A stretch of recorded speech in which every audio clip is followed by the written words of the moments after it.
you're right to say we're in another pre-election period. We've seemed to have been in some kind of campaign mode for years in Turkey. This really is an important set of elections, though. These are the first elections that are under the new constitution. These are the first elections that would therefore confirm the powers of the presidency that are vested under the new constitution, the enhanced powers of the presidency that are vested under the new constitution, which has been very important for President Erdogan. It's been a goal of his for a long time. I think one of the first milestones is just, well, when actually are the elections? Constitutionally, they have to be held by November 2019. Our working assumption is they will be held by on November 2019. However, you speak to a lot of people in country, there is a sentiment that you could see the elections this year. Specifically, you could see elections on the 15th of July this year, which is the second anniversary of the coup attempt. Number of reasons for this.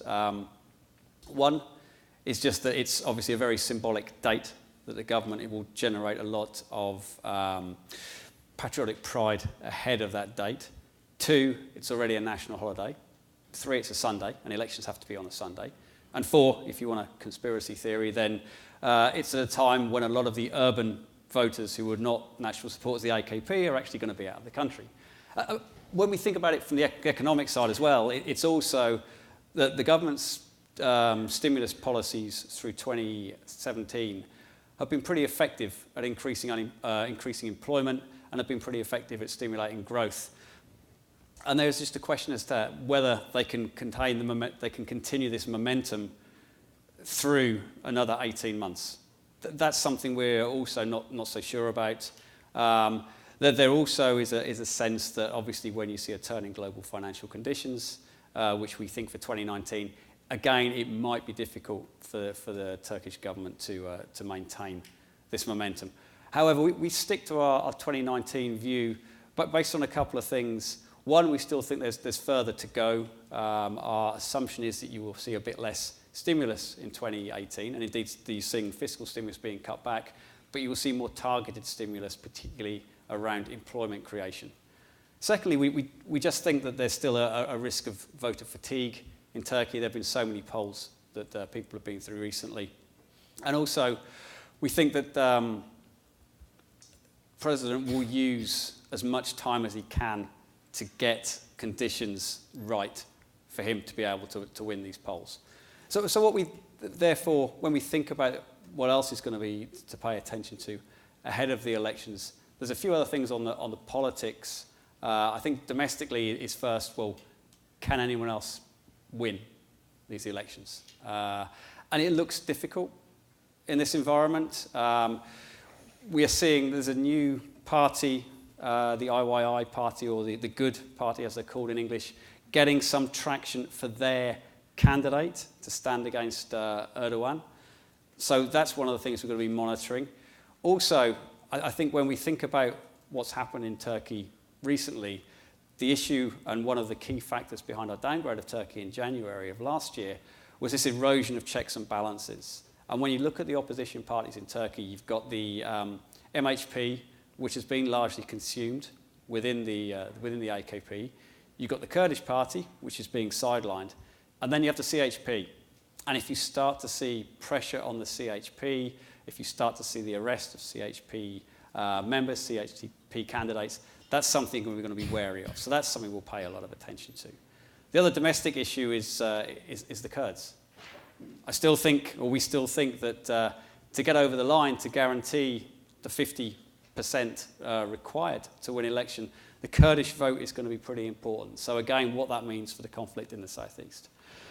The other things that we're thinking about ahead of the elections is just how does this politics and the political noise play into international relations, but also play into economic policy.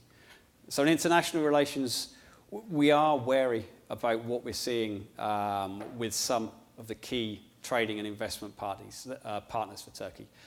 There have been a couple of things this year that have set back relations with the US, specifically Turkish incursion into northern Syria, and also the conviction of an employee of a Turkish state bank for Iranian sanctions evasion. We're also thinking about what the political climate means for policy. You see it the most, you see political impact on policy the most in terms of monetary policy. Here the President has a rather unorthodox view on the role of interest rates and the role of interest rates in tackling inflation, which we think constrains the activities of the central bank. Turkey recorded inflation of just over 11% on average last year. There were one of only 2 sovereigns rated above single Bs that recorded double-digit inflation last year. On the fiscal side, this is really the key anchor for Turkey. And on the fiscal side, things have been a lot more orthodox. There was counter-cyclical stimulus last year, but if you look at what it meant to the fiscal balance, then actually it wasn't that significant. You saw a central government deficit widening from 1.1% of GDP in 2016 to 1.5% of GDP last year. What was encouraging in terms of fiscal performance is that the time-limited stimulus measures dropped off. There were some that were due to drop off in September. They dropped off in September. Some that were due to drop off at the end of the year, and they dropped off at the end of the year. 2018 budget is a tighter budget. You've got particularly a hike in corporation tax. So on the public finances side, there seems to be at the moment less influence from the political cycle. But ultimately, it is this whole interaction of politics and policy that we're thinking about around the rating. So if we do see a deterioration in public finances, that's something we'd view negatively. And also, if we see something that would impact and cause more stress for Turkey's external financing requirement, which we think may well be politically driven if there is a shock to this, then again, that's something that we would view negatively in terms of the rating.